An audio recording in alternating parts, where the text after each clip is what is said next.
সর্বপ্রথম শুকরগুজার হচ্ছি সে মহান মনিবের দরবারে, যে মহান মনিব আপনাকে আমাকে আজকের এই মোবারক মাহফিলে কবুল করেছেন, এজন্য খুশি না বেজার?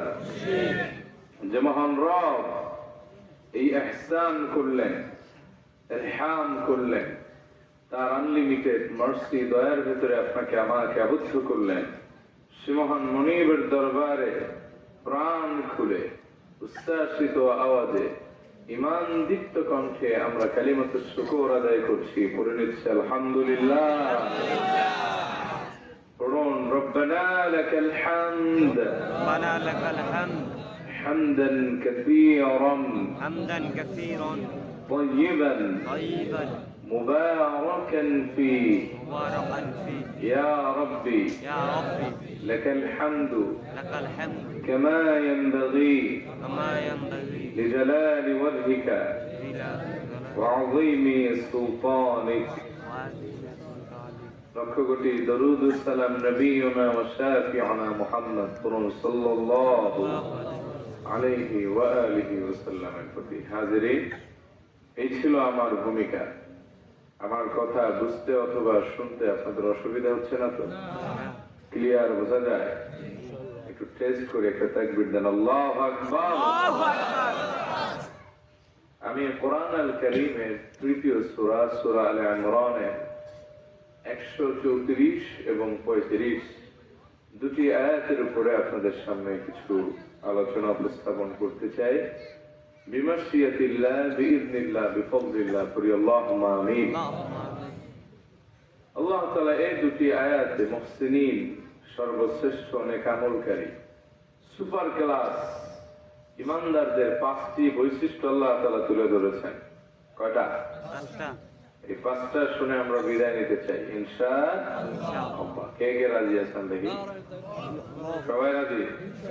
আচ্ছা, হাত নামা। আমরা কথা শুনবো যেন কোন সূরা থেকে?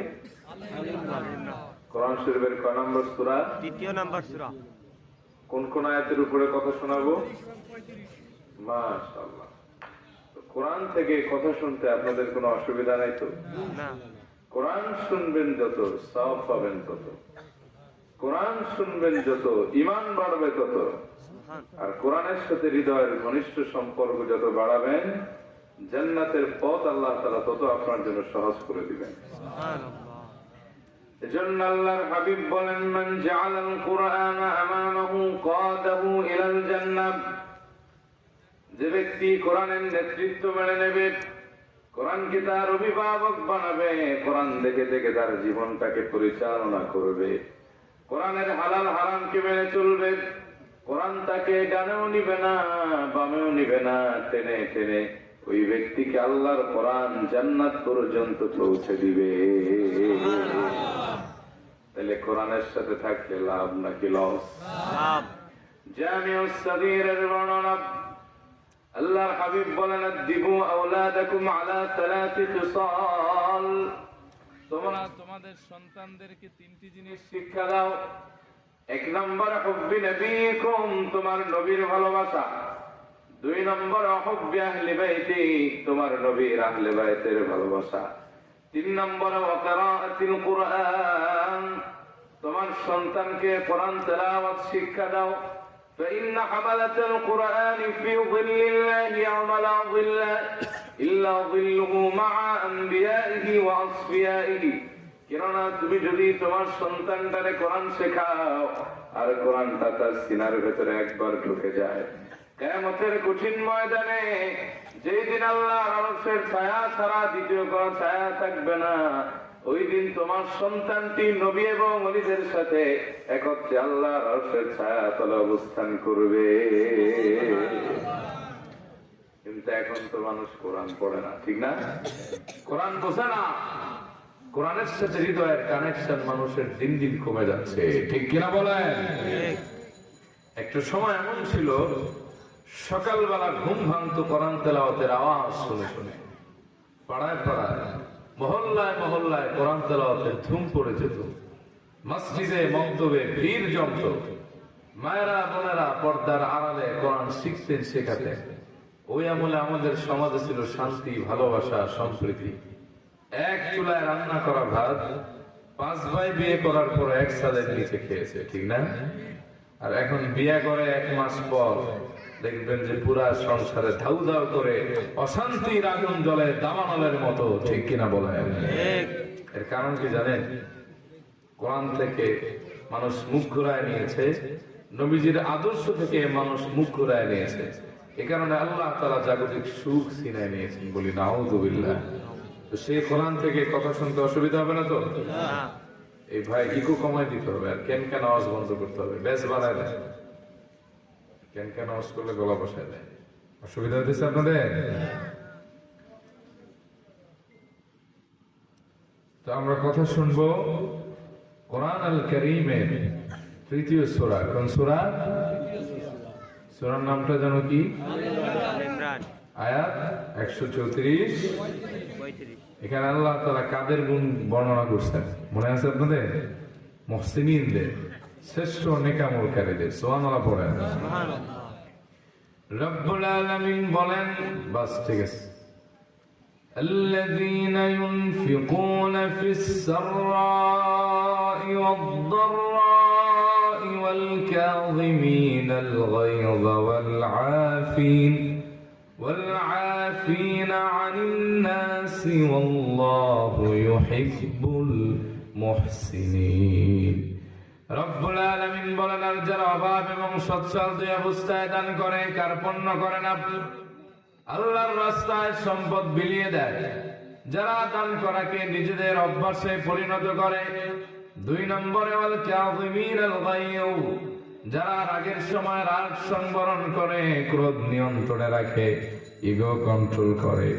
3 নম্বরে ওয়াল আফিনা আনিন নাস, যারা মানুষকে ক্ষমা করে দেয়, প্রতিশোধ নেয় না, মানুষের সাথে দ্বন্দ্ব ঝুলিয়ে রাখে না, বরং আল্লাহর জন্য যারা মানুষকে ক্ষমা করে, এরা হলো মুহসিনিন, শ্রেষ্ঠ নেকামলকারী।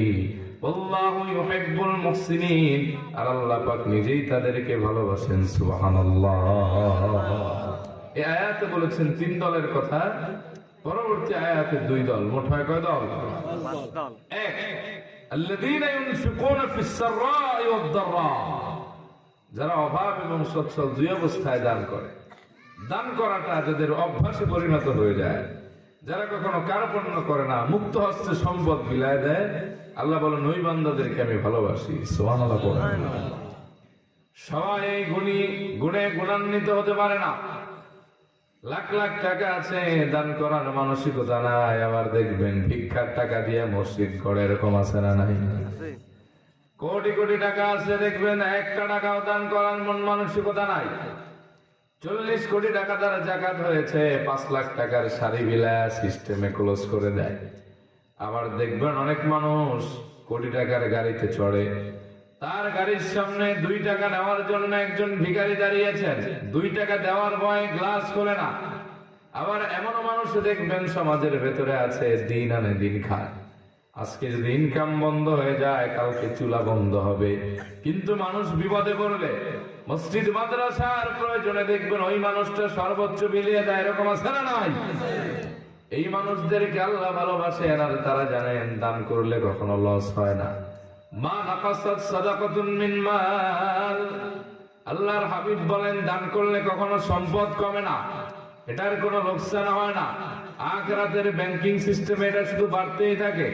ইয়ামহাকুল্লাহুর রিবা ওয়া ইউরবিস সাদাকাত, আল্লাহ তাআলা বলেন আমি সুদের সম্পদকে ধ্বংস করে দেই, কিন্তু আমি রব্বুল আলামিন সাদাকা, দানের সম্পদকে বর্ধিত করতে থাকি। সুবহানাল্লাহ। কেমন ভাবে বাড়ায়? মুস্তাদ আহমদের বর্ণনা, আল্লাহর হাবিব বলেন তোমাদের কেউ যদি হালাল টাকা একটা খেজুর পরিমাণ সম্পদ দান করে, কি পরিমাণ? খেজুর পরিমাণ সম্পদ কি অনেক বড় নাকি? না।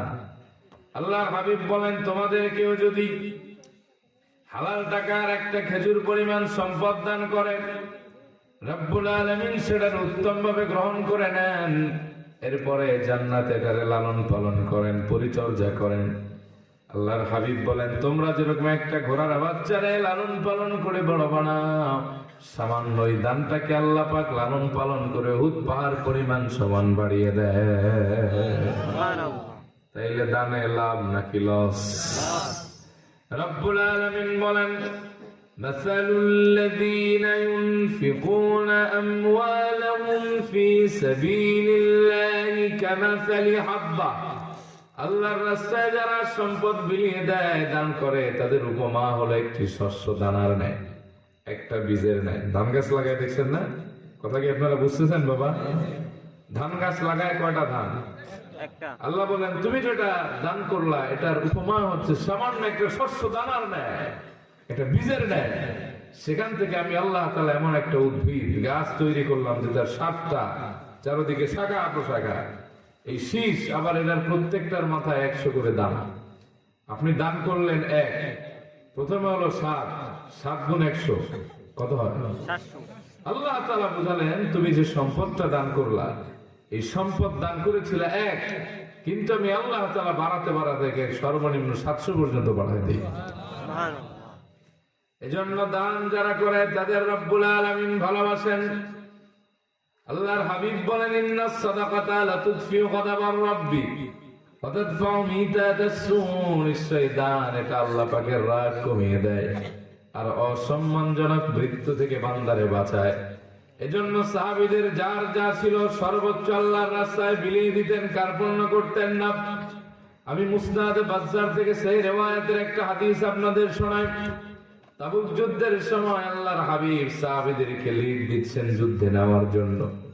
মদিনা মুনাওয়ারা থেকে 750 কিলোমিটার দূরে হলো তাবুক। মুসলমানের সংখ্যা ছিল ওই যুদ্ধে মাত্র 30,000, আর কাফের ছিল 3 লাখ। আল্লাহু আকবার! কই 30,000 আর কই 3 লাখ, সাধারণ ব্যাপার? আল্লাহর হাবিব সাহাবীদেরকে লিড দিচ্ছেন।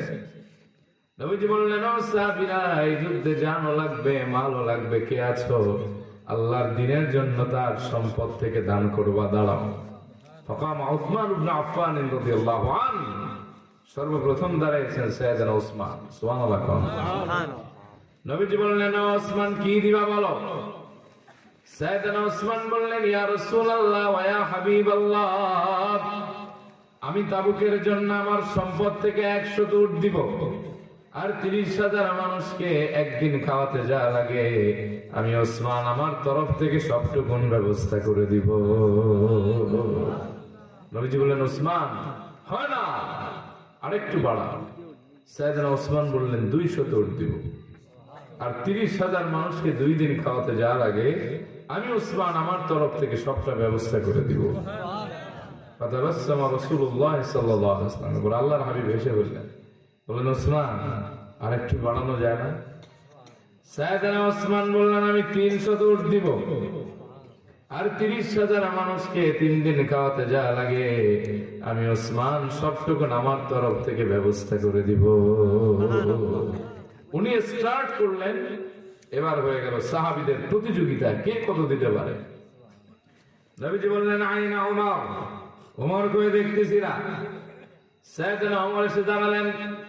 নবীজি বললেন, ওমর কি দিবা? বলে, আমি আমার সম্পদকে 2 ভাগ করলাম, 1 ভাগ রাসূলুল্লাহর জন্য, তাবুকের জন্য আল্লাহর হাবিবের কদম মোবারকে দিলাম, আর অর্ধেক পরিবার পরিচালনার জন্য রেখে আসলাম। সুবহানাল্লাহ পড়েন। সুবহানাল্লাহ। নবীজি বললেন, আবু বকর কোথায়? সাইয়েদনা আবু বকর বললেন, লাব্বাইক ইয়া রাসূলুল্লাহ, এই তো আমি। নবীজি বললেন, আবু বকর, তুমি কি দিবা বলো? বলে, ইয়া রাসূলুল্লাহ, আমার ঘরের ভেতরে আল্লাহ এবং তার রাসূলের জিম্মাদারি রেখে আমার বেড়ার সাথে ভাঙ্গা সুইটা পর্যন্ত আমি নিয়ে এসেছি। আমার ঘরে আল্লাহ এবং তার রাসূলের সন্তুষ্টি ছাড়া আর কিছু এই মুহূর্তে বাকি না। সুবহানাল্লাহ। এই পর্যন্ত অনেকে জানে, বাট এই হাদিসের শেষ অংশে একটা ইন্টারেস্টিং ঘটনা আছে। একজন সাহাবীদের এই দাম দেখে নিজেরা আর ধরে রাখতে পারলেন। এই সাহাবীর নাম হলো আবু আকিল আল আনসারী। কি নাম? আবু আকিল আল আনসারী। কোন কোন রিওয়ায়াতে ভিন্ন নামও পাওয়া যায়। এই সাহাবী ছিলেন আহলুস সুফফার সদস্য। ঈমানের কারণে লজ্জা নিবারণের কাপড়টাও তিনি আনতে পারেন নাই। আল্লাহর হাবিব একটা ছেঁড়া কম্বলকে 2 টুকরা করে দিয়েছিলেন, আবু আকিল, এটা দিয়ে তুমি তোমার লজ্জাটা ঢাকো। সুবহানাল্লাহ পড়েন। সুবহানাল্লাহ। এই সাহাবী নিজেরে ধরে রাখতে পারলেন না।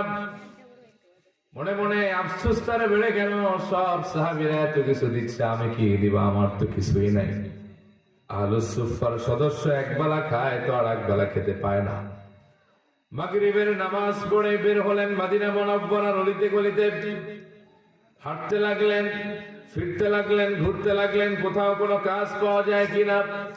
এক ইহুদির বাগানে গিয়ে বললেন, হাল্লাকা আজিরিন, তোমার কি কামলা আছে নাকি? Do you have any worker? কামলা লাগবে নাকি ভাই? ইহুদি তারা দেখে বলল, ভাই আমি তো একটা কাজের লোক তালাশ করতেছি, তুমি কাজ করবা নাকি? আবু আকিল আনসারী বললেন, হ্যাঁ আমি কাজ করব। ইহুদি বলল, আমার একটা শর্ত আছে, সারা রাত কাজ করতে হবে, নন স্টপ। ওই সাহাবী বললেন, হ্যাঁ আমি কাজ করে দিব, কিন্তু আমার একটা শর্ত আছে, আমার নগদ ক্যাশ দিতে হবে, অন্য কিছু দিয়ে প্রাপ্য দিলে আমি নিব না, টাকাটা আমার খুব দরকার। ইহুদি বললেন, ওকে ডান, ডিল ইজ ফাইনাল, কাজ করো, আমি তোমার সঙ্গে সারা রাত আর একজনকে নিযুক্ত করে দিচ্ছি, সে পাহারা দিবে, আর সকালবেলা তুমি তোমার প্রাপ্যটা পাবা। হযরত আবু আকিল আনসারী নির্ঘুম রাত কাটালেন, সারা রাত কাজ করলেন। সকালবেলা তিনি তার প্রাপ্য চাইতে গেলেন ইহুদির কাছে। ইহুদিরে বললেন, ভাই রে, আমার প্রাপ্যটা দিয়ে দাও, আমি বিদায় নেই। ইহুদি এবার পোল্টি মারছে। ইহুদিরা হলো বিশ্ব বেঈমান, এরা মুখে মানবতার কথা বলে, আর একদিকে ফিলিস্তিনে মানুষ হত্যা করে, ঠিক কিনা? এরা হলো তারা যারা তার নবীর যুদ্ধক্ষেত্রে রেখে পালাই গেছিল। সাইয়েদনা মুসা বললেন, চলো যুদ্ধে যাই। বলছেন, ইযহাবা আনতা ওয়া রাব্বুকা ফাকাতিলা ইন্না হাহুনা কাঈদুন, তুমি আর তোমার রব গিয়ে যুদ্ধ করো, আমরা দাঁড়ায় দাঁড়ায় ফলাফল দেখি। নাউজুবিল্লাহ কইবেন না? হযরত আবু আকিল আনসারী বললেন, ভাই আমার সাথে প্রতারণা করো না, আমার প্রাপ্যটা দিয়ে দাও, টাকাটা আমার দরকার। ইহুদি বলল, না বেটা, কয়েকটা খেজুর নিলে নে, না হলে চোখের সামনে থেকে বিদায় হয়। সাহাবী বললেন, না, কাজ করেছে, আমাকে প্রাপ্য দিতেই হবে। এক কথায় দুই কথায় ঝগড়া লেগে যায়। সারা রাতের নির্ঘুম রাত কাটানো সাহাবী বুভুক্ষ ক্ষুধার্ত আবু আকিলকে জনমের মতো পিটিয়ে রক্তাক্ত করে। সাহাবী জমিনে পড়ে যায়, আর সাহাবীর চেহারার উপর সামান্য কয়েকটা শুকনা খেজুর ওই ইহুদি ছুঁড়ে মারে। মারার পরে বলে, বেটা ভাগ, নিলে নে, না হলে চলে যায়। এবার সাহাবী তার রক্তাক্ত শরীরে খেজুরগুলিকে তার হাতের ভেতরে কুড়িয়ে নিলেন। একবার আকাশের দিকে তাকান, আর একবার খেজুরের দিকে তাকান, চোখ বেয়ে বেয়ে তার অঝোর নয়নে পানি ঝরছে। আয় হায়, কি ভাবলাম আর কি হলো, এই সামান্য খেজুর আমি নিজে খাবো নাকি নবীজির হাতে দিব, সাহসী কুলায় না। সারা রাতের নির্ঘুম রাত কাটিয়েছেন সাহাবীর, পেটে প্রচন্ড ক্ষুধা, অর্ধেক খেজুর জায়গায় খেয়ে ফেলেছেন, আর অর্ধেক খেজুর নিজের হাতের তালুর ভিতরে নিয়ে মসজিদে নববী শরীফের দরওয়াজায় বসে কাঁদেন। নবীজির সামনে যাওয়ার তার সাহস হয় না। আল্লাহর হাবিব তার কান্না দেখে ডাক দিয়ে বললেন, ও আবু আকিল, কি হয়েছে আমারে বলো। সাহাবী চোখের পানি ছেড়ে দিয়ে বললেন, ইয়া রাসূলুল্লাহ ওয়া ইয়া হাবিবাল্লাহ, গতকালকে সাহাবীদের দানের প্রতিযোগিতা দেখে আমার মনে বড় ব্যথার সঞ্চার হলো। আমি মনে মনে ভাবতে লাগলাম, ইমানের কারণে তো সব খুইয়েছি, আমার কাছে তো দেওয়ার মতো কিছুই নাই। ভাবলাম সারা রাত কাজ করে কিছু যদি পয়সা করি পাই, ওটাই তাবুকে দিয়ে দিব। কিন্তু নবীজি পয়সা তো পেলাম না, মেরে আমার রক্তাক্ত করেছে। আর কয়েকটা খেজুর আমার হাতে ধরিয়ে দিয়েছে, অর্ধেক খেজুর জায়গায় খেয়ে ফেলেছি, আর অর্ধেক খেজুর আমার হাতে আছে। ও নবী, যদি আপনার মন চায়, দয়া হয়, মায়া হয়, আমি আমার শেষ সম্বল খেজুরটুকু তাবুকে দান করে দিতে চাই। নবীজি বললেন, আবু আকিল, কেঁদো না, আমার সঙ্গে আসো। সাহাবীদেরকে বললেন, সাহাবীরা, তাবুকের ময়দানে যাবত যত মাল এসেছে, দানের সব এক জায়গায় জড়ো করে স্তূপ বানাও, ঘুর বানাও। সব এক জায়গায় স্তূপ বানানো হলো। এরপর আল্লাহর হাবিব বললেন, আবু আকিল, তোমার খেজুরগুলি আমার হাতে দাও। আল্লাহর হাবিব তার কয়েকটা শুকনা খেজুর নবীজির হাত মোবারকে নিলেন। এবার স্তূপের উপরে নবীজি ছড়িয়ে ছিটিয়ে দিলেন। এরপরে সাহাবীদেরকে বললেন, সাহাবীরা, তোমরা জানো নাকি তাবুকের ময়দানে কার দান সর্বশ্রেষ্ঠ মর্যাদা পেয়েছে? কোন কোন সাহাবী ভাবলেন আবু বকর হবে, কেউ ভাবলেন ওমর হবে, কেউ ভাবলেন উসমান হবে, কেউ ভাবলেন আলী, কেউ ভাবলেন অন্যান্য সাহাবীরা। নবীজি বললেন, না না সাহাবীরা, তোমরা জানো না, যেই সাহাবীর দান আল্লাহর কাছে সর্বশ্রেষ্ঠ মর্যাদা পেয়েছে, ওই সাহাবী আর কেউ না, আমার এই আনসারী সাহাবী, যে শুকনা খেজুর আল্লাহর রাস্তায় বিলাই দিয়েছিল। ও সাহাবীরা, ইমানের কারণে সে তার সব হারিয়েছে, সারা রাত কষ্ট করে মার খেয়েছে, কিন্তু তার ইমানি জজবা আর দিলের তাকওয়া ইখলাস এত বেশি ভারী হয়ে গেছে সবার দানের চাইতে। তার শুকনা খেজুরের পাল্লাটা আল্লাহর দরবারে অনেক বেশি ভারী হয়ে গেছে। এজন্য রব্বুল আলামিন বলেন, আল্লাযীনা ইউনফিকুনা ফিস সাররাই ওয়াদ-দাররা, যারা অভাব এবং সচ্ছল দুই অবস্থায় দান করে, এরা হলো মুহসিন, আর এদেরকে আমি আল্লাহ নিজেই ভালোবাসি। সুবহানাল্লাহ। এটা জরুরি না যে আপনারা 10,000 টাকার কসকসে বান্ডেল দিতে হবে, এটা জরুরি না আপনারা 5,000 টাকায় দিতে হবে, এটা জরুরি না যে আপনি 20,000 টাকা দিয়ে মারহাবা নেবেন। আপনার পকেটের কোনায় ভাঁজ করা যদি 2 টাকার একটা নোট থাকে, আর এটাই যদি আপনার সম্পদের ভেতরে শ্রেষ্ঠ সম্পদ হয়, আপনি ওইটাই দান করেন, ওইটার পাল্লা আল্লাহর কাছে অনেক ভারী হয়ে যাবে। সুবহানাল্লাহ। সুবহানাল্লাহ কইতে মন চায় না? সুবহানাল্লাহ। কিন্তু আমাদের পাবলিকের খাসলত খারাপ, বিশেষ করে বাঙালি দিলের ভেতরে দান্দালি। যেই টাকা কোথাও চলে না, এটা নিয়ে মসজিদের দান বাক্সে ঢুকায় দেয়। কথা কন, ঠিক আমার কথা কি বুঝেন না আপনারা? ঠিক। যেটা কোথাও চলে না, এটা আল্লাহর নাম লাগায় দেয়। আমি একটা ঘটনা শুনছিলাম যে এক লোক রাস্তা দিয়ে যাচ্ছেন, 500 টাকার একটা কসকসে নোট পড়ে রয়েছেন, আশেপাশে তাকায় দেখেন কেউ আর নাই, নিজের মনে করে ঢুকাই দিচ্ছেন পকেটে। আপনাদের দেশে কি বলে জানি না, আমাদের দেশে চার বলে, চার, বাঁশের চার আছে না, সাঁকো। এক দেশে গেলাম, আমাদের দেশে হাক্কা, তিনটাই আছে। আচ্ছা আচ্ছা, তাহলে তো আপনারা ট্রিপল ডিগ্রি লাভ করলেন। এই চার বা সাঁকো পার হওয়ার সময় কেমনি যেন টাকাটা পানির নিচে পড়ে গেছে। তো আমাদের ওই দেশে এক এক দেশে এক এক ভাষা বলে। মাল কাঁচা চিনেন নাকি আপনারা? হ্যাঁ, অনেক জায়গায় কয় লেংটি কাঁচা, কুমিল্লা অঞ্চলে কয় গোস কাঁচা। এমন কাঁচা দেয় যে পেছনেটি দেখা যায়, উজু শেষ, গোসল বড় যাওয়ার কাছাকাছি। এই অবস্থায় লাভ দিয়ে নামছে, মাগার টাকা আর খুঁজে পায় না। তার বউ রানছে, বেড়ি খালি খাস আর ঘুমাস, টাকা খুঁজছে, তাও পায় না। ছেলের সহ নামাইছে, খুঁজতে খুঁজতে গেছে, আসর শেষ হয়ে মাগরিব। স্ত্রী বললেন, দেখেন 500 টাকা খুঁজতে গিয়ে 1500 টাকা ডাক্তারের দিয়েন না। তাহলে কি করো? উঠেন বাড়ি জায়গা। বাড়িতে যাচ্ছে, টাকার মায়া তো আর বলতে পারতেছে না। এক কদম বাড়ির দিকে দেয় তো আর একটু পেছনের দিকে তাকায়। কিছুক্ষণ যাওয়ার পরে বউরে কইল, শোন বেড়ি, আল্লাহ যা করে ভালো লেগে করে, বান্দার খারাপ আল্লাহ চায় না। 500 টাকা তো জানের সৎকা দিয়ে দিলাম। এই যদি জানের সৎকাই দিবে, তাহলে এখন না পাইয়া আর আরেকজনের টাকায় জানের সৎকা দেয়। তাহলে আমাদের দেশের মানুষের অবস্থা এমন, যেই টাকা কোথাও চলে না, এটা নিয়ে আল্লাহর রাস্তায় দেয়। মুরগি মরে মরে, এই সময় কয় যাক এটা যদি বাইসে যায় তাহলে মসজিদে দিন, ঠিক না? এটা আল্লাহ তাআলা পছন্দ করেন। আমার কথা কি বুঝতেছেন আপনারা? অসুবিধা হইতেছে বাবা? তাকবীর দেন, আল্লাহু আকবার। এটা আল্লাহ তাআলা পছন্দ করেন। নেক নিয়তের দান, এটা আল্লাহ তাআলা পছন্দ করেন। সাদাকা তারুদ্দুল বালা, মুসিবত দূর করে দেয়। মুসলিমে হাদিস আসছে, কোন ব্যক্তি যদি নেক নিয়তে সামান্য দান করে, 70 কিংবা 700 অকল্যাণের রাস্তাকে আল্লাহ তাআলা সেই দানের কারণে বন্ধ করে 70 কিংবা 700 কল্যাণের রাস্তাকে আল্লাহ তাআলা উন্মুক্ত করে দেন। সুবহানাল্লাহ বলেন। সুবহানাল্লাহ। এজন্য কোথায় যাওয়ার আগে কিছু দান করে যাবেন। ভালো কোনো কাজে শুরু করার আগে কিছু দান করবেন। কোন নেক নিয়ত করলে দান করবেন, বরকত বাড়ায় দিবে কে? আল্লাহ। অনেকে আছেন পিতামাতা কবরে দান করবেন, দান জাহান্নামের উত্তপ্ত আগুনকে নিভিয়ে দিতে পারে। সুবহানাল্লাহ পড়েন। সুবহানাল্লাহ। আবার দানের ব্যাপারে ইমাম নববী বলেছেন, নিক্ষিপ্ত তীরকেও ফিরায় দিতে পারে। বিশ্বাস হয়? জি। দান এটা সাদাকা তারুদ্দুল বালা, মুসিবত দূর করে দেয়। তবে নিয়তটা ঠিক হতে হবে। আমার শ্বশুরের বাসা হচ্ছে বরিশাল শহরে। তো আমি সেখান থেকে আমার ওয়াইফকে নিয়ে মাস 2 আগে ঢাকাতে যাচ্ছিলাম রাতের বেলায়। তো ওই দিন ছিল হালকা হালকা বৃষ্টি, তো হালকা হালকা বাতাসও ছিল।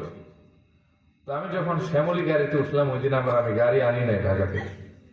তো যাওয়ার সময় গাড়ির ভিতরে একজন সায়েল, একজন মুসাফির, তিনি উঠছেন যে হুজুর আমারে কিছু দেন। আছে না এরকম মানুষের কাছে হাত পাতে? তা হাত পাতার পরে আমি সামান্য কিছু টাকা নেক নিয়তে দিলাম যাতে আমার সফরটা নিরাপদ হয়। এই পদ্মা সেতু পার হওয়ার পরে একটা জায়গা আছে শ্রীনগর, এরপরে হলো ষোলগড়, এরপরে হচ্ছে আপনার হাসারা, এরপরে নিমতলা। এই হাসারা ক্রস করার পরেই নিমতলার আগে গাড়িটা ভয়াবহ অ্যাক্সিডেন্ট করল। আপনার ডানে ছিল যে কাভার ভ্যান আছে না, চিনেন? অনেক জায়গায় কার্গো করে। এই কাভার ভ্যান, এই সাইডে ছিল এক ট্রাক। তো আমার গাড়ি স্পিডে ছিল, ওই গাড়ির ড্রাইভার চাইছিলেন ওভারটেক করতে। অনেক সময় দেখবেন কিছু কিছু ড্রাইভার ঝিমায়, এই যে এইসব ট্রাকের ড্রাইভাররা অনেক সময় দেখবেন তন্দ্রাচ্ছন্ন মানুষকে ডাক দিলে লাফ দিয়ে ওঠে না। তো ও যখন হর্ন দিছে, ড্রাইভার মনে হয় ঘুমেছিল, লাফ দিয়ে উঠছে। ছিল রাইট সাইডে, চোখ লেগে আসছে, ভুলে সে রং সাইডে চলে আসছে, এরকম বাউলি মারছে। বাউলি মারা মুহূর্তের ভেতরে অ্যাক্সিডেন্ট ঘটে গেল। ওই পেছনের যে ট্রাক, এটার স্পিড ছিল বেশি, ওইটা এসে আমাদের গাড়ির পেছনের সাইডে মাথা ঢুকায় দিয়া লঞ্চের যেরকম দরজা না, এইরকম ভাবে ভেঙে গেল। পেছনের সিট গুলি দুমড়ে বসতে মানুষ সামনে এসে পড়লো। মুহূর্তের ভিতরে কারো হাত ভেঙে গেছে, কারো মাথা ফাটছে, কারো গাল, বুক, শরীরের ভেতরে গ্লাস ঢুকে গেছে গাড়ি।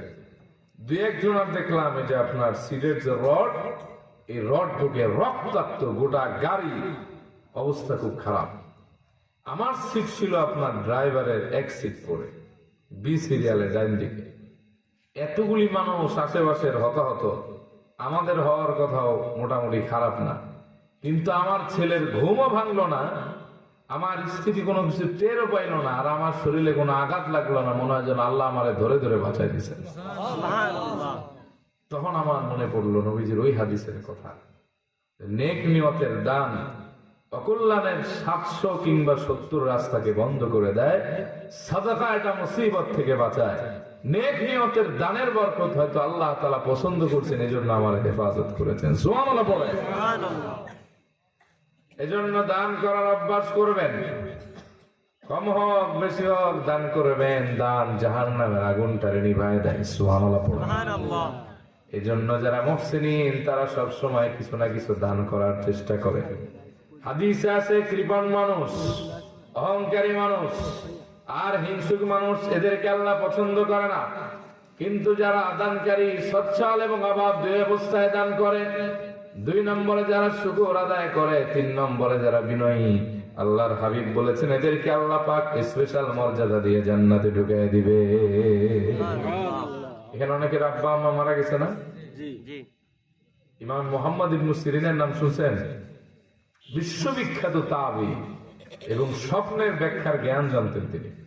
ওনার কাছে পারস্যের এক মহিলা আসছিলেন এই স্বপ্ন দেখে যে ওনার আব্বা মারা গেছেন কয়েকদিন। উনি স্বপ্নে দেখতেছেন তার আব্বার কবরের ভেতরে ধাউ ধাউ করে আগুন জ্বলতেছে, আর তার আব্বা চিৎকার দিতেছে। প্রত্যেক চিৎকারে মুখের ভেতরে আগুনের ফুলকি বের হচ্ছে। কেউ যদি তার বাপের ব্যাপারে এই স্বপ্ন দেখে, তার কি আর হুঁশ জ্ঞান থাকার কথা? ওই মহিলা পারস্য থেকে আসছেন ইমাম মুহাম্মদ ইবনে সিরিনের কাছে। সব কথা বললেন, যে বললেন মুক্তি পেতে পারে কিভাবে। তিনি 3টা আমলের কথা বললেন। কয়টা? 1, তুমি নেক নিয়তে দান করো। নেক নিয়তের দান কবরের আযাবকেও কমায় দিতে পারে। সুবহানাল্লাহ। 2 নম্বরে তুমি এতিমের প্রতি ইহসান করো। কাদের প্রতি? মান মাতা আবুহু সাগীর, নাবালেক অবস্থায় যার বাপ মারা যায়। আমার কথা শুধু বুইড়া বেড়া রোগ এতিম না, নাবালেক অবস্থায় যার বাপ মারা যায় তার এতিম বলা হয়। এই এতিমের প্রতি ইহসান করো। তার হয়তো কিছু সম্পদ দাও, তার হয়তো একবেলা খাওয়াও, অথবা তার কল্যাণমূলক কোনো কাজ করো, অথবা তারে আদর করে দিও, এটাও ইহসানের ভিতরে। আর 3 নম্বর, তুমি ইকরামুল উলামা, আলেমদেরকে সম্মান করো। এই 3টা কাজ করো, যাও।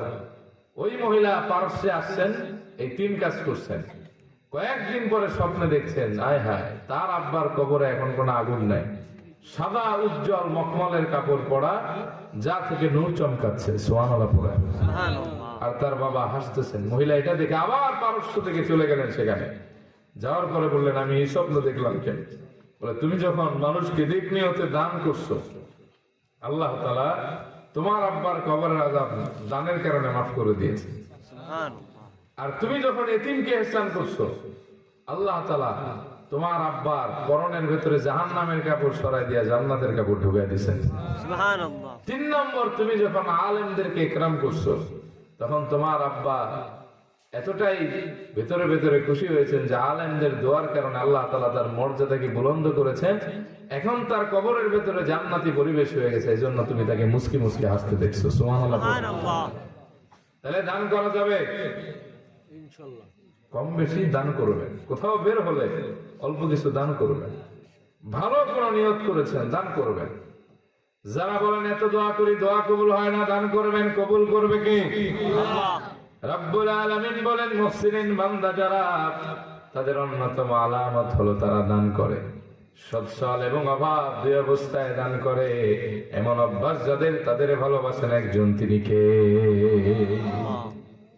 2 নম্বর, রব্বুল আলামিন বলেন, ওয়াল কাযিমিনাল গায়য, যারা রাগ ক্রোধ সংবরণ করে, ইগো কন্ট্রোল করে, রাগটারে নিয়ন্ত্রণ করে, রেগে মেগে ফায়ার হয়ে যায় না, উত্তেজিত মনোভাব দেখায় না, আপনাদের ভাষায় স্যাঁতস্যাঁত করে না, এই মানুষদেরকে আল্লাহ ভালোবাসেন। আর যারা রাগান্বিত, তাদেরকে আল্লাহ ভালোবাসেন না। সুবহানাল্লাহ। কিন্তু আমাদের দেশের মানুষের রাগ কম না বেশি? কথা কম বেশি। কথায় কথায় বউ তালাক, এক ঠ্যাং গেছে কবরে, এখনো বউ না পিটাইলে ভাতও জমায় না, এরকম কিছু লোক আছে না নাই? এদেরকে আল্লাহ ভালোবাসে না। এই জন্য বাংলা একটা প্রবাদ আছে, রেগে গেলেন তো হেরে গেলেন। রাগ চিরচেনা সম্পর্ক ছিন্ন করে, বন্ধুত্ব নষ্ট করে, মিত্ররে দুশ্মন বানায়। যে ব্যক্তির রাগী, সে মানুষের কাছে প্রিয় হয় না, আল্লাহ তারে ভালোবাসে না। আর রাগী মানুষ কখনো সফলতা, চূড়ান্ত সফল হতে পারে না। সুবহানাল্লাহ পড়ে। সুবহানাল্লাহ। এজন্য বুখারীর বর্ণনা 6114 নম্বর হাদিস, আল্লাহর হাবিব বলেন, লাইসা শাদীদু বিসসুরা, ইন্নামাস শাদীদুল্লাযী ইয়ামলিকু নাফসাহু ইনদাল গাদাব। যে ব্যক্তি কুস্তিতে কাউকে হারিয়ে দেয়, সে আসলে প্রকৃত বীর না, বরং রাগের সময় যে নিজের নিয়ন্ত্রণ করতে পারে, সেই প্রকৃত বীর। সুবহানাল্লাহ। মুসনাদ আহমদের বর্ণনা, সাইয়েদনা আবু হুরায়রা বলেন, আমরা বিশাল এক সাহাবীদের দল নবীজির পেছনে পেছনে হাঁটতেছিলাম, তো পাশেই দেখলাম বিশাল মজমা, মেলা টাইপের লোক। আল্লাহর হাবিব বলেন, এখানে এত লোক কেন? বলে, এখানে একজন কুস্তিগির আসছে, যার সামনে আর এই এলাকার কেউ পারে না। নবীজি বললেন, তাই? বলে, হ্যাঁ, এখানে 12 বার চ্যাম্পিয়ন হয়। বলে, এর চাইতেও বড় বীর আছে, তোমরা কি তার কথা শুনবা? সাহাবীরা বললেন, বালা, শুনবো না মানে? কে সে? আল্লাহর হাবিব বললেন, এর চাইতেও বড় বীর হলো সে, যে রাগের সময় নিজের নিয়ন্ত্রণ করে। সুবহানাল্লাহ। সুবহানাল্লাহ। কিন্তু আমাদের রাগ আমরা কন্ট্রোল করতে, রাগ একটু হয়েছে তো বউরে কয় তুই তালাক, তো 14 গোষ্ঠী তালাক, এরকম আছে না নাই? রাগ করেন না, আমি বোঝানোর জন্য বলতেছি। আমার ওয়াজ হলো এক বিষয়ের উপর, আপনাদের অসুবিধা হইতেছে না তো বাবা? কষ্ট দিছে? ঘুমান কে কে দেখি? ও মাশাআল্লাহ, 9টাই তো ভালো করে বাজলো না, ঘুমাবেন কি? এই রাগ চিরচেনা সম্পর্ক ছিন্ন করে দেয়। রাগী মানুষ যে সফল হইতে পারে না, আমি যে একটা উদাহরণ দিই আপনাকে। এক সিলেটি আমারে ফোন দিছিলেন, আমি তো সিলেটে যাতায়াত করি বেশি, এখন কমাই দিছি, যাইতে বেশি সময় লাগে, রাস্তায় কাজ চলে। তো অনেক সিলেটি এরাও মনে করেন দু এক সময় যে আমার বাড়ি মনে হয় সিলেট হবিগঞ্জের দিকে, তো আমার বাড়ি হলো ফরিদপুরে। একদিন আমি ঘুমায় রয়েছি, এই সময় এক সিলেটি ফোন দিছে, হুজুর বালা আসুননি আপনি? আমি বললাম, জিও ভাই সাহেব বালা, আপনি বালা আসুননি? বুঝেন নাকি ট্রান্সলেট করে দিব? বোঝা যায়? আচ্ছা, আমি বললাম, জিও ভাই সাহেব বালা, আপনার কি তা খবর? বালা আসুননি আপনি? হুজুর কেমনে বালা থাকতাম, আমার জিন্দিগির বেড়া লাগিয়ে গেছে, মানে তার ঝামেলা হয়ে গেছে জীবনে। আমি বললাম, ফিতা বেড়া লাগছে রে বাবা, আমার খলিয়া নাইলে বুঝতাম কেমনে? হুজুর, আমি রাগের মাথায় এমন রাগ উঠে গেছে আমার, আমার বউরে কইছি, হালির বিটি তুইও তালাক, তোর মায়ও তালাক। ইন্না লিল্লাহ, এটা তুমি কি কইলা? এটা তুমি কিতা মাতলা রে? এটা জায়েজ আছে নি শরীয়ত? বউরে তালাক দিছো বলা কথা, কিন্তু শাশুড়ির কথা কইলা দিলে লাগি। হুজুর আপনি বুঝছেন না আমার মা, মানে আমার কথা আপনি বুঝেন না। আমি তাহলে বুঝে রাখো, আমার বউরে অশান্তির ভিতরে ফেলাইছে আমার শাশুড়ি। এই শাশুড়ির কুটনামি বুদ্ধিতে আমার বউ আস্তে আস্তে খারাপ হয়েছে। এই শাশুড়ি তাই যে আমি আম্মা কইয়া রাখতাম, আম্মা কইয়া বলাইতাম তারে। আমি তারে লন্ডন থেকে পাউন্ড দিছি, অনেক অনেক টাকা দিছে, ওমরা করাইছি, তারে আমি ট্যাপ কিনিয়ে দিছি, চেন কিনিয়ে দিছি, মার্কেট করাই দিছি বুঝতা বুঝতা। এখন তার মেয়েরে কইছি তুই তালাক, মানে তোর লাগে সংসার করতাম না, আর তোর সাথে সংসার হবে না, আর তোর মায় তালাক, মানে এটাই যে ঝামেলা করছে এটারও বাদ দিলাম, এটা আম্মাও কইতাম না, টাকাও দিতাম না, আর আপদ আর ঘরে আনতাম না। এখন আমার একবার হুজুর বউটা ফিরাই দেন। আমি বললাম তালাক দিছে কয়টা? কয় 3টা। আমি বললাম তালাক তোমার রাতান, তালাক তো 2বার দিলে বউ ফিরে আনা যায়, 3য়বার তালাক দিলে তো এই বউ ফিরিয়ে আনা যায় না, ওটা হারাম হয়ে যায়, এটাকে প্রসেস করে আনতে হয়। এখন চোখের পানি ছেড়ে দিয়েছে, বলে হুজুর কি কন, আমার 2টা বাচ্চা, কি সুন্দর চেহারা, ফুটফুটে চেহারা, দেখলেই মায়া লাগে। এখন যদি তার মায়ের অন্য জায়গায় বিয়ে হয়ে যায়, আর সে যদি আমার কাছে ব্যাক না করে, আমার পুরা সংসার তো তছনছ। এই ছেলেরা মানুষ হবে বলে কোনো গ্যারান্টি নাই। আর আমি থাকি প্রবাসে, তারা থাকে দেশে। আয় হায়, আমি আমার সোনার সংসারটারে এক রাগের কারণে ধ্বংস করলাম, ঠিক কিনা? এজন্য রাগ দমন করতে হয়। যারা মুহসিন মুমিনিন মুত্তাকিন তারা রাগ দমন করে। যাদের খালি স্যাঁত স্যাঁত করে রাগ উঠে, এরা আল্লাহর প্রিয় মানুষ না। এই মানুষদেরকে আল্লাহ পছন্দ করেন না, এরা সফল হতে পারে না। বুখারীর বর্ণনা 6116 নম্বর হাদিস। وعن أبي هريرة رضي الله تعالى عنه أنه قال أن رجلا جاء إلى النبي صلى الله عليه وسلم فقال اوصني يا رسول الله। হযরত আবু হুরায়রার বর্ণনা, তিনি বলেন আল্লাহর হাবিবের মোবারক দরবারে এক লোক আসলেন, এসে বললেন ও নবী আপনি আমাকে নসিহত করেন, নসিহত করেন, অ্যাডভাইস দেন, উপদেশ দেন, যাতে আমি সফল হতে পারি। নবীজি বললেন লা তাগদাব, তুমি রাগ করো না। ফারাদ্দাদা মিরারান, লোকটা একই কথা বারবার বলল, আমি যেন সফল হই আমারে নসিহত করেন। নবীজি বললেন লা তাগদাব, তুমি রাগ করো না, তুমি সফল হবে। অফি রিওয়ায়া, তুমি রাগ দমন করো, আল্লাহর জান্নাতে চলে যাবে। সুবহানাল্লাহ। এই রাগ মানুষের সফলতা কেড়ে নেয়, জীবনে বিপদ দেয়। কেন বিশ্বাস হয় আপনাদের? আমি যে মসজিদে জুমা পড়াই, আমার এক প্রাক্তন মুসল্লি আমার একদিন আচার খাওয়ায় বলতেছেন, হুজুর দোয়া করেন, আমি তো আচার বেচি, জিন্দিগিটা আর চলে না, আমার টেনশন ডিপ্রেশনে জীবনটা শেষ। আমি বললাম আল্লাহ আপনাকে রিজিকে বরকত দান করুক। তো কথায় কথায় তিনি বললেন, হুজুর আমার কিন্তু এই দিন ছিল না, আমি কিন্তু অনেক ভালো ছিলাম। আমি বললাম তাহলে এই দিন আসলো কেন? বলে 1990-95 এই সময় আমি সৌদি আরবে ঢুকছি। তৎকালীন সময় যাওয়ার পরে আমার প্রায় 1 লাখ টাকা বেতন ছিল। ওই আমলে 1 লাখ বেতন হলে বুঝেন খেলা কি। তাই বললাম সেই থেকে ছাইরা আপনি এখন রাস্তায় বেড়েছেন কারণ? বলে হুজুর 1 রাত আমার জীবনের সব সুখ কেড়ে নিয়েছে। বললাম কিভাবে? বলে একদিন কাছ থেকে আসছি, কপিলের সাথে লাগছে ঝগড়া, তা আমার ছিল মাথা গরম, একবারে দিয়ে মাথা ফাটা দিচ্ছে। তারপর কি করলেন? সৌদি আরবের অত করায়। তারপরে কি? জেলখানায় ছিলাম, কোনোভাবে ছোটার অবস্থা নাই, দেশ থেকে সুদে টাকা নিয়ে তারপরে আমার সারানোর ব্যবস্থা করা হয়েছে।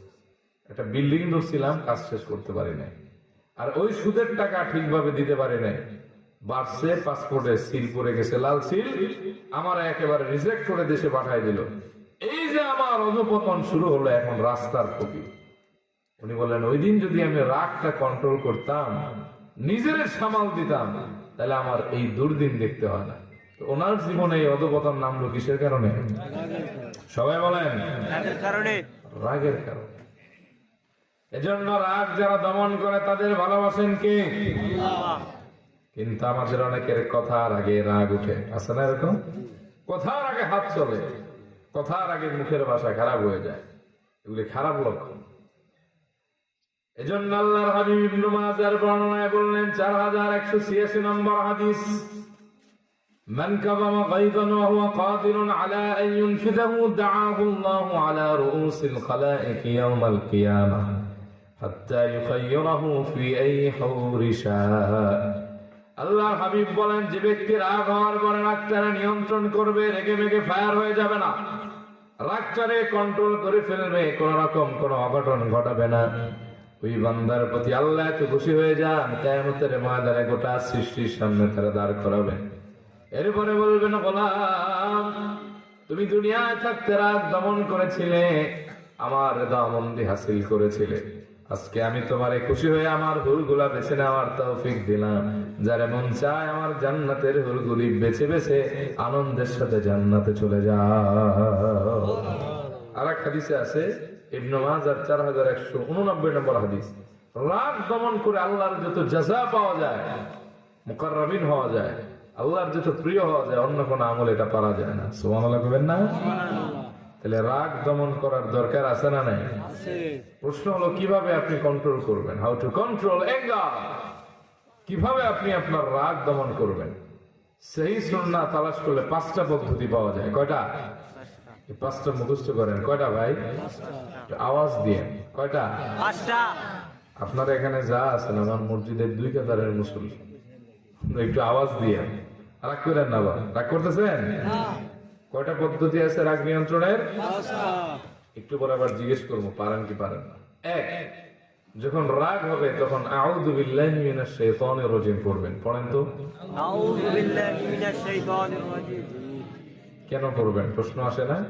সহিহ আল বুখারী 3282 নম্বর হাদিস। আল্লাহর হাবিবের প্রিয় সাহাবী হযরত সুলাইমান ইবনে সুরাদ বলেন, কুন্না জুলুসান মা'আন নবী সাল্লাল্লাহু আলাইহি ওয়াসাল্লাম, একদিন আমি আল্লাহর হাবিবের সাথে বসা ছিলাম। ওয়ারজুলানি ইস্তাব্বান, হঠাৎ করে দেখলাম 2 লোক ঝগড়া লাগাইছে। ফাহাদুহুমা ইহমাররা ওয়াজহুহু, এই 2 লোকের ভিতরে এক লোকের রাগে চেহারাটা লাল টকটক হয়ে গেছে। ওয়ান্তাফাকাত আওদাজহু, যে ঘাড়ের রগ আছে না, রগ এরকম ফুলে গেছে। ভয়াবহ ব্যাপার না? নবীজি বললেন, ও সুলাইমান ইন্নী লাআলামু কালিমাতান লাউ ক্বালাহা যাহাবা আনহু মা ইয়াজিদু। সুলাইমান, আমি এমন একটা বাক্য জানি, এই বাক্যটা যদি একবার এই রাগান্বিত ব্যক্তি পড়ে, যাহাবা আনহু মা ইয়াজিদু, তার রাগ মুহূর্তের ভেতরে ঠান্ডা হয়ে যাবে। সুবহানাল্লাহ। ও সুলাইমান, তারে গিয়ে পড়তে বলো, আউযু বিল্লাহি মিনাশ শাইতানির রাজিম। তাহলে 1 নম্বরে কি পড়বেন?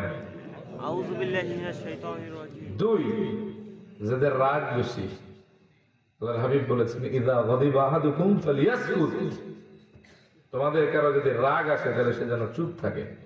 কি থাকবেন? চুপ থাক। 14 গোষ্ঠী উদ্ধার করে দিলেন। হ্যাঁ, এক হাতে তালি বাজে, পারলে বাজায় দেখেন তো, বাজে? 2 হাত বাজে না? যখন আপনি রাগান্বিত হবেন, যার সাথে হবেন, ওই ব্যক্তির সাথে যদি আপনি কথা না কন, চুপচাপ থাকেন, তাহলে দেখবেন এটা নিয়ন্ত্রণে চলে আসবে। আর সে একটা বলবে, আপনি যদি আর একটা বলেন, ঝগড়া লাগবে কি লাগবে না? লাগবে। যাদের জামাই বউ দ্বন্দ্ব, এর রাগারাগির সময় কানে হেডফোন দিয়ে বসে থাকবে, তাও কোনো জবাব দিয়ে না, এটা খুব খারাপ জিনিস। আল্লাহর হাবিব বলেছেন, ইযা গাদিবা আহাদুকুম ফালিয়াসকুত, তোমাদের কারো যদি রাগ হয় সে যেন চুপ থাকে। এবং দার্শনিকদের কথা, রাগ হলো এমন এক বিষাক্ত তীর যা অন্যের ক্ষতিগ্রস্ত করার আগে নিজের ক্ষতি করে ছাড়ে। এক কথায় 20 বছরের সম্পর্ক শেষ হয়ে যায়, ঠিক না? আমি এমন দেখছি, এক কথায় 20 বছরের সম্পর্ক শেষ। এক কথায় 18 বছরের সংসার সব তছনছ হয়, এরকম আছে না নাই? কিসের কারণে? রাগের কারণে। 3, যখন রাগ হবে, সুনান আবু দাউদের বর্ণনা, আল্লাহর হাবিব বলেন, যদি তোমরা দাঁড়া থাকো তাহলে বসো, বসেও যদি রাগ দমন না হয় তাহলে তোমরা শুয়ে পড়ো। কি পড়বেন? শুয়ে পড়া পর্যন্ত আমাদের দেশের মানুষ যদি যাইতে পারতো, চাস্তো বাইরে মাথা পিঠা ফাটায় 6 মাস জেল কাটতো না। কথা কন, ঠিক না বেঠি? আমাদের দেশের মানুষের গোটা বিশ্বে একটা বদনাম আছে যে বাঙালিদের সব ভালো কিন্তু টেম্পার হাই। 4 নম্বর, আল্লাহর হাবিব বলেন এরপরে যদি কারো রাগ দমন না হয় সে যেন ওযু করে। কি করবেন? ওযু কর। প্রশ্ন আছে না, ওযুর সাথে রাগের কানেকশন? আল্লাহর হাবিব বলেন আল গাদাবু মিনাশ শাইতান, রাগ আসে শয়তানের পক্ষ থেকে, আর শয়তান হলো আগুনের তৈরি, আগুন নেভাতে লাগে পানি। সুতরাং তোমরা ওযু করো, মুহূর্তের মধ্যে উত্তপ্ত রাগটা ঠান্ডা পানির মতো হয়ে যাবে। সুবহানাল্লাহ। 5, এরপর যদি কারো রাগ দমন না হয়, নবীজি বলেছেন সে যেন উচ্চ আওয়াজে 2 বার আল্লাহু আকবার বলে। বলেন তো, আল্লাহু আকবার, আল্লাহু আকবার। 2 বার আল্লাহু আকবার বলেন একসাথে। আল্লাহু আকবার, আল্লাহু আকবার। পদ্ধতি হলো কয়টা? 5টা। 1 নম্বরে কি করবেন? আউযু বিল্লাহি মিনাশ শাইতানির রাজিম। ও মনে আছে যে দেখা যায় আপনাদের কিনে স্যার ভাই। 2 নম্বরে কি থাকবেন? চুপ থাকা, ও মাশাআল্লাহ। 3 নম্বরে দাঁড়া থাকলে, বসে পড়া, বসে যদি কাজ না হয় শুয়ে পড়া। সে পড়বেন তো। মারামারির সময় শুইবেন কই? মাটিতে। মাশাআল্লাহ। আমার নানি মারা গেছেন, আল্লাহ ওনারে জান্নাতবাসী করুক। আবেদা মানুষ ছিলেন, সালেহা ছিলেন। উনি একটা কথা আমারে বলতেন সবসময়, যখন রাগ হয়, জিদ ওঠে, তখন মাটির দিকে তাকায় থাকবা। এই কত অহংকারী, কত রাগী মানুষ মাটিতে মিশে গেছে, তুমি টিকবা কেমনে? খবরদার মানুষের সাথে ঝামেলা করবা না। এখন চলতে চলতে আমরা এটা বুঝি। 4 নম্বরে কি করবেন? ওযু করা। তুমিও করবানি ওযু? মাশাআল্লাহ। আচ্ছা 5, আল্লাহু আকবার, আল্লাহু আকবার। আকাশ বাতাসকে মুখরিত করে উচ্চ আওয়াজে বলেন। আল্লাহু আকবার, আল্লাহু আকবার। মনে থাকবে? ইনশাআল্লাহ। 3 নম্বরে ওয়াল আফিনা আনিন নাস, মুহসিনিন বান্দাদের 3 নম্বর গুণ হলো তারা মানুষকে ক্ষমা করে দেয়। কেন আওয়াজ হচ্ছে? এটা সমস্যা। 3 নম্বর হলো ওয়াল আফিনা আনিন নাস, মুহসিনিন বান্দা যারা, তারা মানুষকে ক্ষমা করে দেয়, প্রতিশোধ নেয় না। সুবহানাল্লাহ পড়েন। সুবহানাল্লাহ। যারা মানুষকে ক্ষমা করে দেয় তাদের ভালোবাসেন। একজন চিল্লায় বলেন তিনি কে?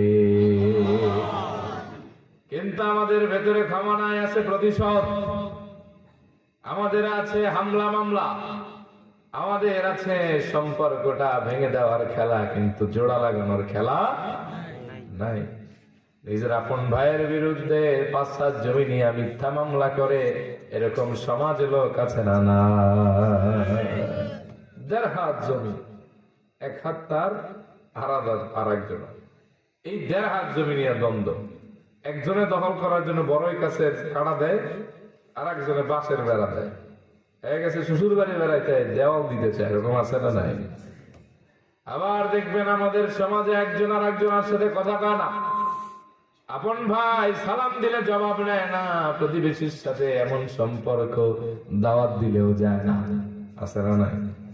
এর কারণ হলো সামান্য কোন একদিন ঝামেলা হয়েছে, ক্ষমা করতে পারে না, এই জন্য একজনের সাথে আর একজনের দূরত্ব।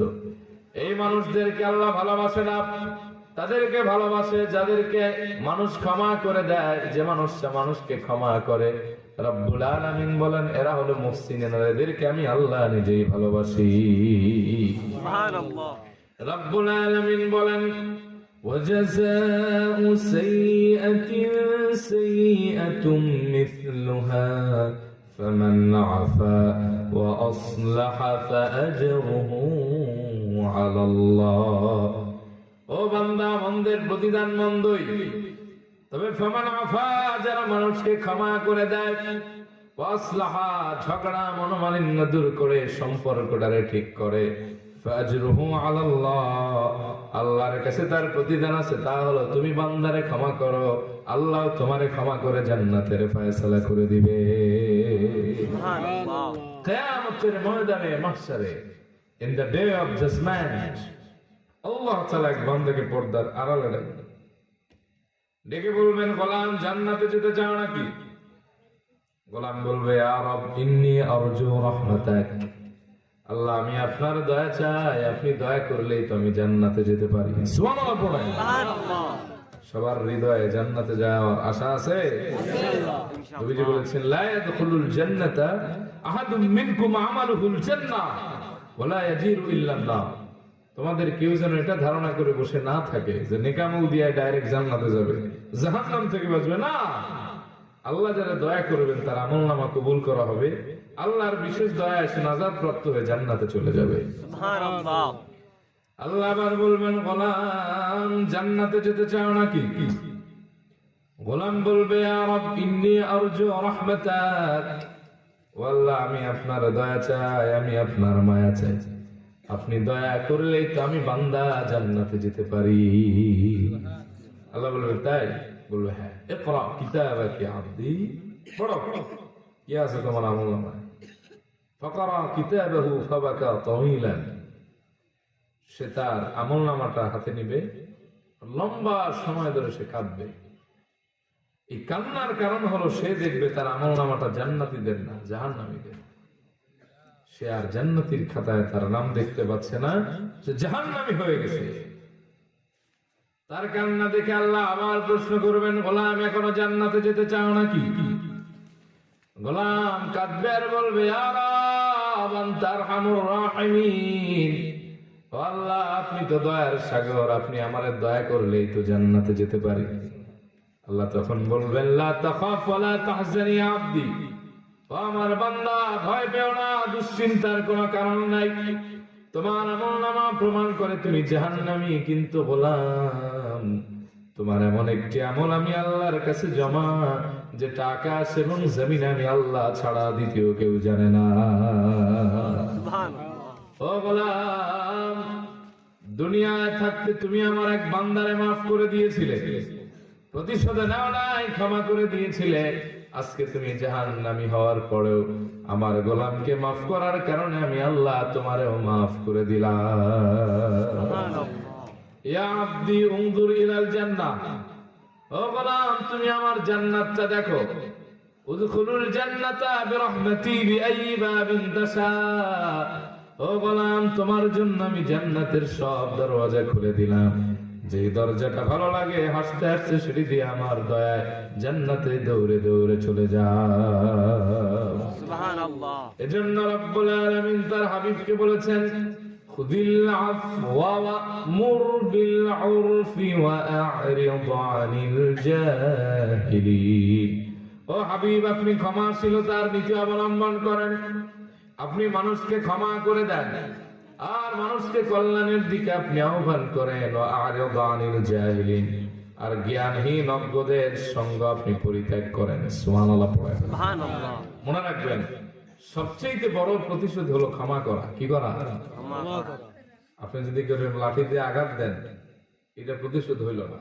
আপনি তারা ক্ষমা করে দেন, মরণের আগ পর্যন্তই মানুষ আপনারে মনে রাখবে। ঠিক কি না? এই যে এখন দেশের পটভূমি একটু চেঞ্জ হয়েছে না, এক সরকার গেছে তত্ত্বাবধায়ক, দেখবেন বহু মানুষের ঘর বাড়ি দখল করে, এমন আমরা নেটে বেটে দেখি। আরে ভাই, প্রকৃত মানুষ যদি আপনি হন, তাহলে ঘর বাড়ি যে আপনার দখল করছিল এখন তারা আপনি আরো আশ্রয় দিবেন। কারণ কোরআনের কথা, ওয়ালা তাস্তাউইল হাসানাতু ওয়ালা সাইয়্যা ইদফা বিল্লাতী হিয়া আহসান ফাইদাল্লাযী বাইনাকা ওয়া বাইনাহু আদাওয়াতুন কাআন্নাহু ওয়ালিয়্যুন হামীদ। আল্লাহ বলেন, বান্দা খারাপ আর ভালো এটা একত্রিত হয় না, এক না, মানদণ্ড দুইটা ভিন্ন। তবে কোন ব্যক্তি যদি খারাপের জবাব ভালো দ্বারা দেয়, যে আমারে গালি দেয় আমি তারে দোয়া করি, মনে করেন এই মানহাজ যদি কারো হয়, যে আমারে দেখতে পারেন আমি তারে খুব ভালো জানি, যে আমার চাকরি খাইতে চায় আমি তার রিজিকের বরকতের দোয়া করি, যদি এমন হয় ফাইদাল্লাযী বাইনাকা ওয়া বাইনাহু আদাওয়াতুন কাআন্নাহু ওয়ালিয়্যুন হামীদ, তাহলে দেখবা তোমার যে জাত শত্রু ছিল সেই শত্রু তোমার অন্তরঙ্গ বন্ধুতে পরিণত হয়ে যাবে। সুবহানাল্লাহ। এখন তো আমরা জুমা পড়াই, বাস্তবিক জীবন থেকে বলি। আমি এক জায়গায় ইমাম ছিলাম, এক মুসল্লি ছিল আমার বিরুদ্ধে এমন খেপা, মানে উনি মনে হয় ঘুমায় আমার বদনাম করে উঠে আমার বদনাম কইতে কইতে। এটা আমি জানতে পারছি। শুনতেছেন আপনারা? খারাপ লাগতেছে বাবা? কষ্ট হইতেছে? না না। আচ্ছা, এখন আমি যদি এটা যাই না ওনার বিরুদ্ধে জুমার দিনে কড়া বক্তব্য দিতাম, তাহলে উনি আমার আরো বিরোধী হইত। ঠিক না? অনেক ইমামরাই ভুলটা করে, ধরেন সভাপতি একটা ধমক দিছে, জুমার বয়ান ওই দিনে হয় সভাপতি টার্গেট, আহাম্মক নাম্বার 1, আরে বেটা, এভাবে তুমি তোমার প্রতিদ্বন্দ্বী বাড়বে, আরো বিরোধী পক্ষের লোক বাড়বে। আমার হঠাৎ করে এই আয়াতের কথা মনে পড়ে গেছে। আমি বহুদিন ওনাদের ছাড় দিছি, দেখি কদ্দুর পেতে পারি। একদিন তারে মাগরিবের নামাজের পরে আমার রুমে নিয়ে গেছি। আগে আমি ফল টল মিষ্টি টিষ্টি আইনা খাওয়াইছি, গায়ে দাম খাওয়ানোর পরে তার হাত ধরছি, হুজুর বেয়াদবি নিয়েন না, বুঝানোর জন্য। বললাম, বাবা আমি তো মানুষ, আমার দোষ আছে, আপনি যেগুলি জানেন এর সাথে আরো বেশি দোষ আছে, কিন্তু বাবা আপনি তো আমার পিছনে নামাজ পড়েন, যদি আপনার কোনো আমার ব্যাপারে আক্ষেপ থাকে আমারে বলতেন, আমি তো আপনার ভালো জানি। আপনি যদি আমার প্রতি কোনো কষ্ট পান আমার মাফ করে দিন। বেচারা তো আকাশ থেকে পড়ছে, কি রে, আমি তো মনে করছি আজকে শেষ দামন দিয়া দেয় কিনা কাওয়াইটা, ওইটা ওনার মাইন্ডে লাগছে। আমি বললাম, বাবা আল্লাহ আপনার রিজিকে বরকত দিন, খায়াতে বরকত দিন, আপনি আমার একজন মুরব্বী, আমার বাপের চাইতে আপনার বয়স বেশি, আমি আপনার ছেলের মতো, আমরা কেবল শিখতেছি। যদি কোনো জায়গায় কোনো অসঙ্গতি দেখেন আপনি আমার ফোন নাম্বার নিয়ে যান, আমার ফোন দিয়ে। লাস্টে বেড়ায় আমার এত বক্ত হয়েছে, আমি বিদায়ের দিন কেউ কান্দে না, এই বেড়ায় কান্দে। তখন আমার ওই কোরআনের আয়াতের কথা মনে পড়ে গেছে যে আমাদের ফর্মুলায় গ্যাপ আছে, কিন্তু আল্লাহর কোরআনের কথা বুলেট মিস হতে পারে, আল্লাহর আয়াত কখনো মিস হয় না, ঠিক কিনা বলে? বিরোধিতা করে কোনোদিন মানুষের কাছে আনা যায় না, সমালোচনা করে কোনোদিন মানুষকে নিজের দলে বেরানো যায় না। যে আপনারা গালি দেয় তার আপনি সালাম দিবেন, যে আপনারা দেখতে পারে না তার জন্য যায় নামাজে দোয়া করবেন। আল্লাহর কসম, তার সাথে আপনার টুডে টুমরো সম্পর্ক ভালো হয়ে যাবে। সুবহানাল্লাহ পড়েন, সুবহানাল্লাহ। নাকি কিলাকিলি করবেন? হ্যাঁ, এজন্য ক্ষমা যারা করে তাদের ভালোবাসেন কে? আল্লাহ। ওয়ামা যাদাল্লাহু আবদান বিআফিন ইল্লা ইজ্জা। আল্লাহর হাবিব বলেন, ক্ষমার কারণে আল্লাহ পাক বান্দার মর্যাদাটা এত বাড়াতে বাড়াতে সে জমিন এবং আসমান উভয় জায়গায় সম্মানিত হয়ে যায়। বিশ্বাস হয়? কটা বাজে? আর কিছুক্ষণ শুনবেন আপনারা? হ্যাঁ, কয়েকদিন দেরি আছে, অসুবিধা আছে আপনাদের কোনো? কেবল তো 3টা রানিং, আরো তো 2টা আছে, মনে করেন আড়াইটা চলতেছে। ধৈর্য আছে? এটা তাকবীর দেন, আল্লাহু আকবার, আল্লাহু আকবার। ক্ষমার কারণে যে আল্লাহ তাআলা বান্দার মর্যাদা বাড়ায়, বিশ্বাস হয়? মুসনাদে আহমদের 12720 নম্বর হাদিস তার জ্বলন্ত প্রমাণ। وعن أنس بن مالك رضي الله عنه كنا جلوسا مع النبي صلى الله عليه وسلم فقال يطلع عليكم الآن رجل من أهل الجنة। হযরত আনাস ইবনে মালিক বলেন, আমরা সাহাবীদের একদল নবীজির সাথেই বসা ছিলাম এক মজলিসে। হঠাৎ করে আল্লাহর হাবিব বলে উঠলেন, ইয়াতলু আলাইকুমুল আন রাজুলুম মিন আহলিল জান্নাহ। ও সাহাবীরা, এখন তোমাদের মাঝে একজন জান্নাতি লোক আগমন করবে। এখন যেই লোকটা হেঁটে হেঁটে এই মজলিসে এসে বসবে, সাহাবীরা, সে সাধারণ কেউ না, সে একজন জান্নাতি। ফাতালা রাজুলুম মিনাল আনসার। আমরা দেখলাম একজন আনসারী সাহাবী আগমন করেছে, ফেমাস কেউ না, আননোন পার্সোনালিটির একজন মানুষ। তানতিফু লিহিয়াতুহু মিন উদুইহি। কেবল নতুন ওযু করেছে, ওযুর পানিগুলি দাড়ি বেয়ে বেয়ে টপ টপ করে ঝরছে। কত্তাআল্লাকান আলাইহি ফি ইয়াদিহি শিমাল। আর বাম হাতে তার জুতাটারে লটকে নিয়ে আসছে। সুবহানাল্লাহ পড়েন, সুবহানাল্লাহ। গেল প্রথম দিন। ফালাম্মা কানাল গাদু, দ্বিতীয় দিন যখন আগমন করলো, ক্বালা নবী সাল্লাল্লাহু আলাইহি ওয়াসাল্লাম মিসলা যালিক। আল্লাহর হাবিব একই কথা বললেন, ইয়াতলু আলাইকুমুল আনা রাজুলুম মিন আহলিল জান্নাহ। ও সাহাবীরা, এখন তোমাদের মাঝে একজন জান্নাতি লোক আগমন করবে। যে লোকটা সেই মজলিসে বসবে সে সাধারণ কেউ না, সে একজন জান্নাতি। ফাতালা যালিকার রাজুল আলা মিসলি হালিহিল উলা। ওই একই সাহাবীরে দেখলাম আগমন করেছে একই অবস্থায়।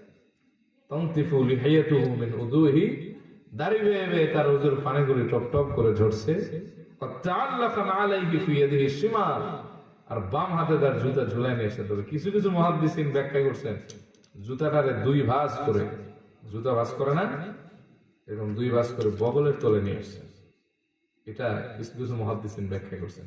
তা আমার কেন যে এই ব্যাখ্যার সাথে আমার দিলটা নেই, এর কারণ হলো আপনারা যারা এখানে 50-60 বছরের বয়স যাদের আছে এরা ভালো বলতে পারবেন। আগের কালে আমাদের দেশের বাজারগুলি রাত্রে বা সন্ধ্যার পরে জমতো বেশি, ঠিক না? রাত 10টায় পচা মাছ কিনায় না ঘরের ভিতরে অশান্তি, এরকম অবস্থা ছিল। আমি নিজে দেখছি কিছু মানুষদের স্যান্ডো গেঞ্জি একটা গায়ে দিয়া পাঞ্জাবিটার গায়ে দিত না, ঝুলাই গায়ের উপর, হ্যাঁ, এক হাতে ব্যাগ নিয়ে আর জুতা বগলের তলে নিয়ে যায়, তা আমি দেখছি। এটা তো 1500 বছর আগের কথা, তো এই ব্যাখ্যাও মিলতে পারে। সুবহানাল্লাহ বলবেন না? সুবহানাল্লাহ। কদিন গেল? 2 দিন। ফালাম্মা কানা আল-ইয়াউমু আল-থালিথ, তৃতীয় দিন যখন আগমন করলো, قال النبي صلى الله عليه وسلم مثل مقالته ايضا, আল্লাহর হাবিব প্রথম 2 দিনের মতো একই কথা বললেন, আর একই সাহাবীর একই অবস্থায় তৃতীয় দিনে দেখা গেল।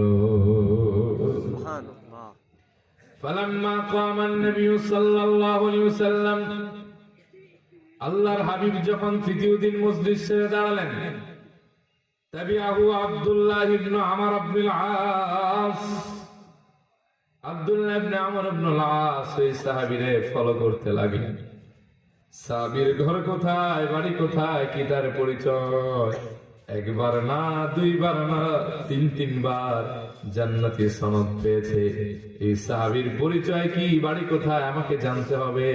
কোন আমলের কারণে জান্নাতি হয়েছে সেটা জেনে আমি আমর ইবনে আল-আস জান্নাতি হওয়ার চেষ্টা চালাবো। সুবহানাল্লাহ। আমর ইবনে আল-আস প্রথম দিন গিয়ে তার ঘর বাড়ি চিনে এসেছেন।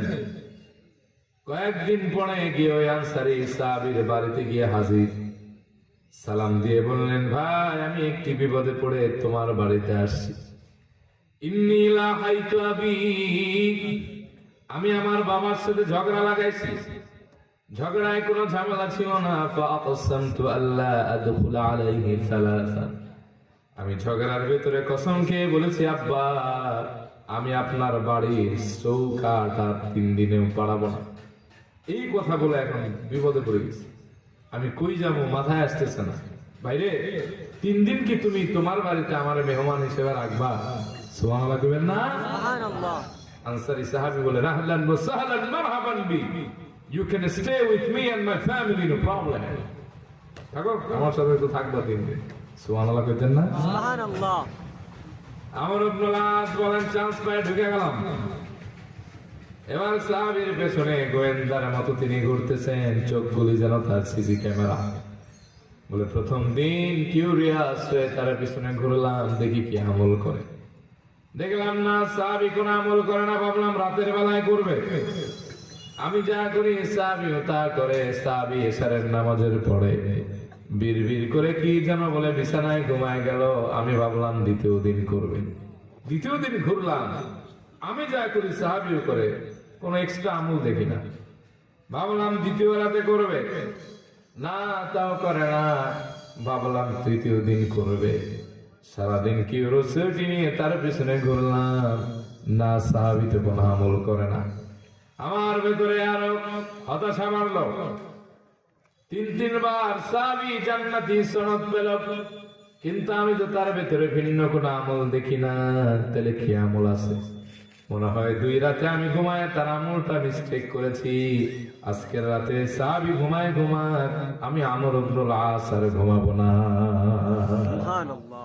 আমর ইবনে আল-আস বলেন, সাহাবী শীত পড়া ঘুম দিছে, ঘুমায় পড়ছে এশারের পরে। আমি পাহারা দিতে দিতে ফজর বানা দিলাম, দেখলাম সাহাবীর তো কোনো আমল নাই। চতুর্থ দিন বিদায় নেওয়ার পালা। ফজরের নামাজের পরে আমি আমর ইবনে আল-আস তার হাত ধরলাম। এরপরে বললাম, ভাই রে, আমার তোমার সাথে কিছু পার্সোনাল কথা আছে। আমি তোমার সাথে কিছু কৌশল খাটিয়েছি। আমার বাবার সাথে ঝগড়া হয়েছে ঠিক, কিন্তু এমন কোন ঝগড়া হয় নাই যে তোমার বাড়িতে আশ্রয় নিতে হবে। তোমার কি মনে পড়ে আল্লাহর হাবিব এক মজলিসে 3-3বার বলেছিলেন, ইয়াতলু আলাইকুমুল আনা রাজুলুম মিন আহলিল জান্নাহ। ও সাহাবীরা, তোমাদের মাঝে এখন একজন জান্নাতি লোক আগমন করবে। যে লোকটা এখন আসবে সে সাধারণ কেউ না, সে একজন জান্নাতি। সুবহানাল্লাহ। ফাতালাতা আনতা সালাসা মিরারিন। এই কথা বলার পরে তুমি 3 বার এসেছিলে। আমার দিনের তামান্না, জল্পনা, কল্পনা ছিল কিয়ামত তোমার ফাক্তাদি বিহি, সেটা আমি জেনে আমি আমর ইবনুল আস আমল করব, আমিও তোমার মতো জান্নাতি হয়ে যাব। কিন্তু ভাইরে 3 দিন আমি তোমার পেছনে খাটলাম, এমন তো কোনো আমল পেলাম না। আনসারী সাহাবী, তাহলে আমারে বলো কি এমন আমলের কারণে নবীজি তোমারে জান্নাতি বলেছেন? এবার আনসারী সাহাবী বললেন, আমর ইবনুল আস, এমন কোন আমল আমার আছে কিনা আমি নিজেই জানি না, তবে আমর ইবনুল আস প্রত্যেক দিন যখন আমি ঘুমোতে যাই বিছানায়, আমি আল্লাহরে ডাক দিয়ে বলি, আল্লাহ, তোমার যে বান্দা আমারে কষ্ট দিয়েছে, আমার হক মেরেছে, আমার প্রতি জুলুম করেছে, আমি কোনো দাবি রাখলাম না, আমি তোমার জন্য তারে মাফ করে দিলাম, তুমি আমারও মাফ করো, তারেও মাফ করে দাও। আমর ইবনুল আস বলেন, এই তো সে আমল পেয়ে গেলাম, যে কারণে 1 বার না, 2 বার না, 3 বার আল্লাহর হাবিব তার নূরের জামানে তোমার জান্নাতি বলে ঘোষণা দিয়েছেন। সুবহানাল্লাহ। আরেক বর্ণনা আছে, আমি মানুষকে ক্ষমা করি আর মানুষের ভালো দেখলে আমি হিংসা করি না। এই 2 কারণে আল্লাহর হাবিবের নূরের জামানায়, তার নূরের জামান থেকে আমি 3 বার জান্নাতি সনদ পেয়েছি। চিল্লা এখন সুবহানাল্লাহ। তাহলে ক্ষমা করবেন নাকি দ্বন্দ্ব বাড়াবেন? ক্ষমা করব। হ্যাঁ, ক্ষমা করব। আমি এমনও দেখছি ভাই, বিশ্বাস করেন, এক বাড়িতে 10টা ঘর, 5টা ঘর, ওই কোনায় বড় ভাইয়ের ঘর, এই কোনায় ছোট ভাইয়ের ঘর, জমি জমা নিয়ে ঝগড়া লাগছে। তার বউ কইছে এক কথা, এর বউ কইছে এক কথা, এই হলো দ্বন্দ্ব। এর মেয়ে বিয়ে দিতেছে, ওনারা দাওয়াত দিছে, এই বুজুর্গানের দিন আল্লাহর ওলি, এই দেখা যায় যে ফুট করে বিয়ার দিন উদাও, পরবর্তীতে গেছে একটু হাতিয়া তো বানিয়ে নেন, বিয়া তো খান নাই, এটা নেন, এরা সব ফেলে দিছে। এরকম আছে না? প্রতিহিংসার কারণে রক্তের মানুষের জানা যায় না, এরকম অসভ্য ডাকাত আছে না? নাই, বহু আছে।